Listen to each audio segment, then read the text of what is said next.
जो कहेंगे कि प्रिंसिपल मुझे फ़ोन पे भी बताएगा कि मेरे स्कूल की ये प्रॉब्लम है, तो मैं कहूँगा कि आप इसको लिख के मुझे दे दें, एक रेजुलेशन बना के स्कूल का रेजुलेशन, पंचायत का भी नहीं बनाओ, आप उसका स्कूल का रेजुलेशन बना के मेरे पास दे दिए, आगे की ड्यूटी मेरी है, ये हम करवाएंगे।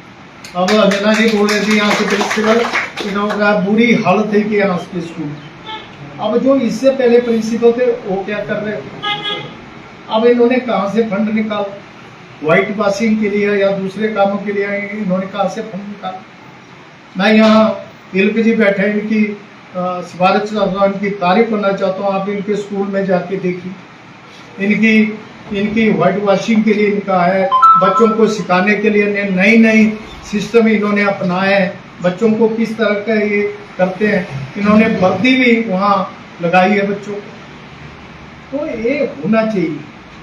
मैं इसलिए नहीं बोल रहा हूँ, मेरे बेटे तो रिम्पल है, इसकी पोती, इसकी बेटी मेरी पोती, वो पता नहीं कहाँ पढ़ेगी, वो तो अभी लगी बोलने अभी चौथी पढ़ रहे, मैं तो वहाँ स्पेन में जाऊँगी, मैं वहाँ जाऊँगी, वहाँ पढ़ूँगी, दादाजी आपने देखा नहीं होगा, मैं वहाँ देखूँगी।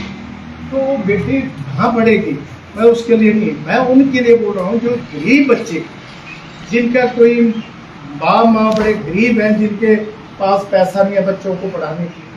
आज कुछ माँ, मेरा एक दोस्त है यहाँ मंडल से, उसका बेटा डॉक्टर बना और रसिया में पढ़ के आया।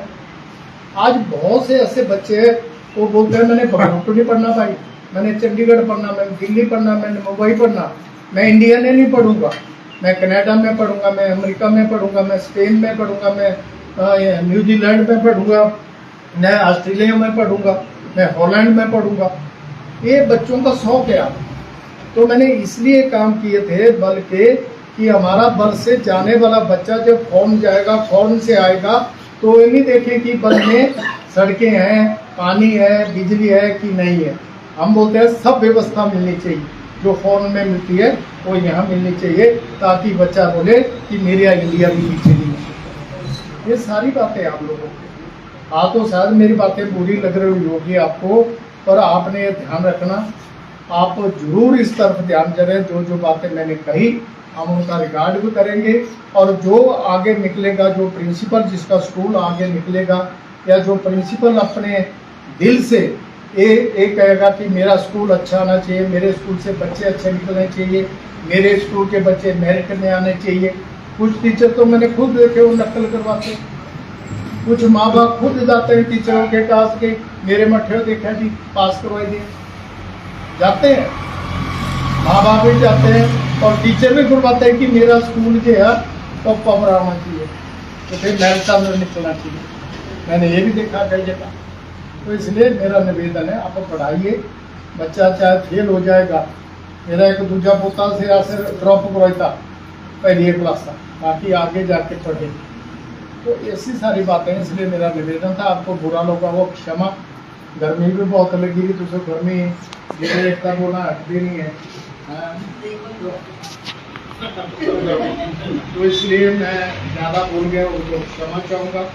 मैं एक बार फिर प्रिंसिपल महोदय का, सभी प्रिंसिपल साहिबान का और क्या बोलते हैं हेडमास्टर साहिबान का मैं बहुत हमारे धन्यवाद दूँ। आप एक निवेदन के यहाँ जाए, जेई को भी मैंने बोला था यहाँ ये भी आया है, कहीं पानी की दिक्कत होगी तो इसे करना, ये बेस्ट जेई है यहाँ पे, और इसमें कोई कमी नहीं आने दी है पानी की, यहाँ से लेकर गुटकर तक है।